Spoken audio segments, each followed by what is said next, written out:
अगर नीतीश कुमार और चंद्रबाबू नायडू समर्थन वापस ले लेते हैं तो क्या वाकई गिर जाएगी मोदी की सरकार?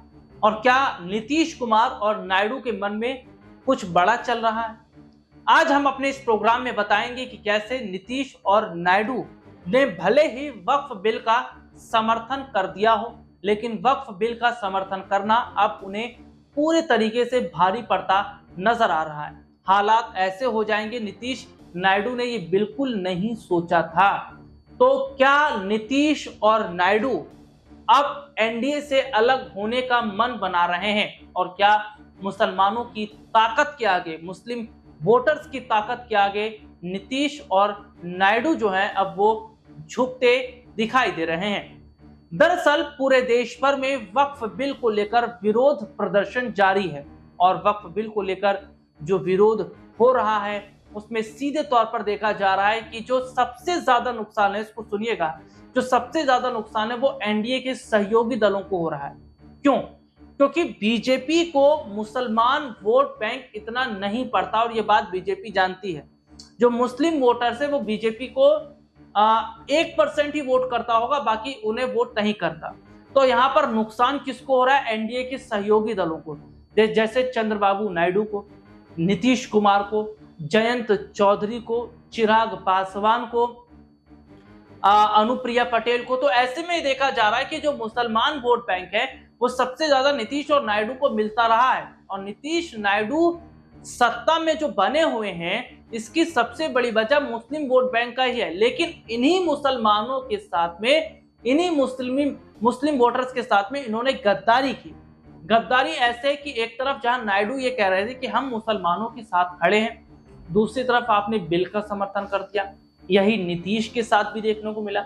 नीतीश भी कह रहे थे कि हम बिहार में मदरसा बनाएंगे, हम बिहार में मस्जिद बनाएंगे, दरगाह बनाएंगे, तमाम चीजें वो कह रहे थे, और दूसरी तरफ वो बिल का समर्थन उन्होंने कर दिया।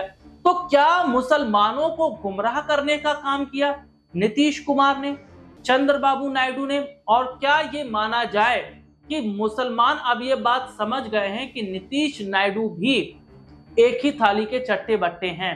यानी कि नीतीश और नायडू की स्थिति बिल्कुल वैसी है जैसे बीजेपी की। क्योंकि जिस तरीके से अभी हाल ही में हमने क्या देखा था कि ईद के जो मौके हैं उस पर एक किट बांटी जाती है बीजेपी की तरफ से, और दूसरी तरफ देखा जाता है कि उत्तर प्रदेश के जो मुख्यमंत्री हैं योगी आदित्यनाथ, उनका कुछ और फैसला रहता है, पीएम मोदी का कुछ और फैसला रहता है। तो ऐसे में देखा जा रहा है कि बीजेपी भी दो भाग में बटी हुई है, यूपी में अलग बटी है, सेंट्रल में अलग बटी हुई नजर आ रही है। लेकिन यहाँ क्या अब ये देखना होगा कि जो एनडीए के सहयोगी दल हैं, क्या उनकी मुश्किलें लगातार बढ़ती चली जाएंगी? लेकिन एक बात और सुनिएगा कि क्या बीजेपी ने जानबूझकर ऐसे समय में वक्फ बिल को पेश किया जब उनकी जो सरकार है वो सरकार अल्पमत में है? यानी कि उन्हें समर्थन चाहिए नीतीश नायडू का, और बिना उनके समर्थन के सरकार नहीं बन सकती थी। तो यहां पर देखा जाता है कि 14 में आप नई बिल लेकर आए, आपने 19 में कोई छेड़छाड़ नहीं की, लेकिन आपने छेड़छाड़ अब की है। तो यहां पर देखा जा रहा है वो भी तब जबकि सरकार हाशिए पर है। नीतीश और नायडू सरकार की जो है वो कुर्सी बने हुए हैं। तो क्या जानबूझकर ऐसे समय में जो बिल लाया गया ये सीधे तौर पर क्षेत्रीय पार्टियों को ही खत्म करने के लिए था? क्या बीजेपी ने जानबूझकर एनडीए के जो सहयोगी दल हैं, जो जिन्हें वोट मिलता रहा अच्छा खासा मुसलमानों का, दलितों का, उन्हें ये वोट बैंक ना मिले और जो वोट बैंक है आने वाले वक्त में वो बीजेपी की तरफ शिफ्ट हो? क्योंकि देखिए सबसे बड़ी बात क्या है कि बीजेपी जिसके साथ रही है उसका सत्यानाश उन्होंने किया है। आप महाराष्ट्र में आ जाइए, शिवसेना के साथ सत्यानाश कर दिया, अकाली दल के साथ उन्होंने सत्यानाश किया, इधर इन्होंने जेडीयू का तो सत्यानाश कर ही दिया है, शिंदे का इन्होंने बहुत बुरा हाल कर दिया। तो ऐसे में ये देखा जा रहा है कि जिसके साथ बीजेपी रही उसको उन्होंने बहुत बड़ा धोखा दिया, या बीजेपी उन पार्टियों को खा गई।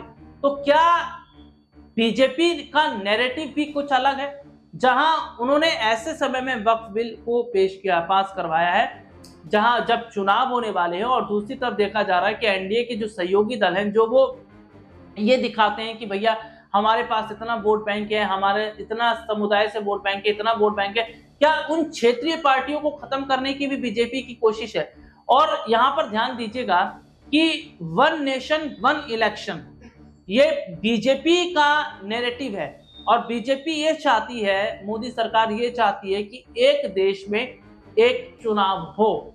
और एक देश में एक चुनाव का मतलब ये है कि जो क्षेत्रीय पार्टियां हैं उनका तो फिर रोल ही खत्म हो जाएगा, और एक देश में एक चुनाव अगर हुआ और अगर आने वाले वक्त में शुरुआत हो जाती है तो सीधे तौर पर यहाँ पर केवल बड़ी पार्टियां ही रह पाएंगी फाइट के अंदर, क्योंकि छोटी पार्टियों का अस्तित्व नहीं रहेगा। और ये जो छोटी छोटी पार्टी हैं, चाहे वे आरएलडी का जिक्र कर लें, चाहे हम का जिक्र कर लें, चाहे वे अपना दल का जिक्र कर लें, चाहे सुभाषपा का जिक्र कर लें, जो छोटी छोटी क्षेत्रीय पार्टियां हैं, इन पार्टियों की वजह से भी बीजेपी को नुकसान होता रहा है। इन पार्टियों की वजह से भी बीजेपी को नुकसान हो रहा है, क्योंकि इनसे इन्हें गठबंधन करना पड़ता है मजबूरन, और इनका इतना वोट बैंक नहीं रहता। तो ऐसे में देखा जा रहा है कि क्या वन नेशन वन इलेक्शन को ध्यान में रख के ये बिल पेश किया गया है ताकि क्षेत्रीय पार्टियों का अस्तित्व खत्म किया जाए। लेकिन यहाँ पर एक चीज ये भी है कि इससे क्या बीजेपी को नुकसान नहीं होगा? बिल्कुल होगा, क्योंकि इस साल बिहार में विधानसभा चुनाव होने वाले हैं और बीजेपी अपने दम पर सरकार नहीं बना सकती, और यही वजह है कि उसे क्षेत्रीय पार्टियों का समर्थन यहाँ पर लेना पड़ा है। जिस तरीके से वे जेडीयू के साथ है, चिराग पासवान के साथ, अब चिराग पासवान को अपने साथ रखा है, मांझी को अपने साथ इन्होंने रखा हुआ है, तो ये नजर आता है कि बिना क्षेत्रीय पार्टियों की सहायता के बीजेपी बिहार में बिल्कुल भी मजबूत नहीं हो पा रही है। तो यहाँ पर ये देखा गया है कि क्या जिस तरीके से जो बीजेपी है वो जो फैसला ऐसे समय में किया है, क्या इसका नुकसान बीजेपी को होगा? बीजेपी को तो नहीं होगा, लेकिन जो एनडीए के सहयोगी दल हैं उन्हें जरूर होगा, क्योंकि मैं वही बात कर रहा था कि जो एनडीए के सहयोगी दल हैं, देखिए सबसे बड़ी बात मैं जेडीयू की कर लेता हूँ।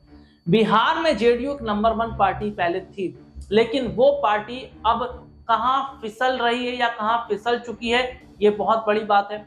और दूसरी चीज आप देखिए कि अब बीजेपी की टक्कर में कोई आ गया है, तो वो है आरजेडी, यानी कि बीजेपी को अब आरजेडी टक्कर दे रही है और जेडीयू कहीं भी नहीं है।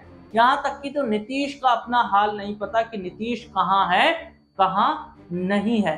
तो जो मौजूदा समय की तस्वीर है, जो मौजूदा समय के हालात हैं, क्या वो ये बताते हैं कि नीतीश हो या एनडीए के जितने भी सहयोगी दल हैं वो एक चक्रव्यूह में बुरी तरीके से फंस चुके हैं, और ये सब क्या बीजेपी की ही प्लानिंग है?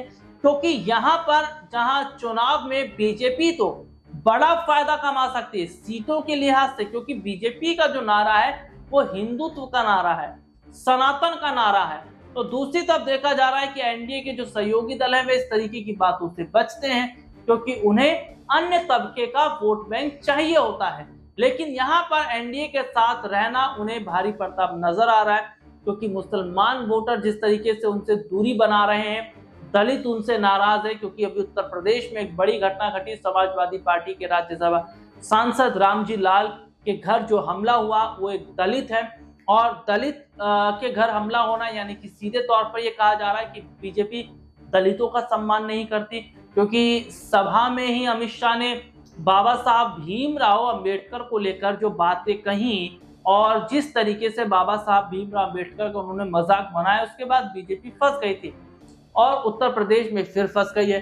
तो ऐसे में देखा यह जा रहा है कि जो दलित और मुसलमान वोट बैंक है, और ये वोट बैंक पूरी ताकत रखते हैं सरकार को बनाने में, ये वोट बैंक पूरी ताकत रखते हैं सरकार को गिराने में। तो क्या ये वोट बैंक अगर विपक्ष के साथ रहेगा तो क्या विपक्ष को बड़ा फायदा होगा और क्या बीजेपी को नुकसान होगा?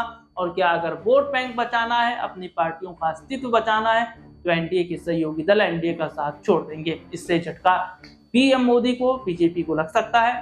आज के लिए इतना ही, आपसे फिर दोबारा मुलाकात होगी, तब तक के लिए इजाजत दीजिए। नमस्कार।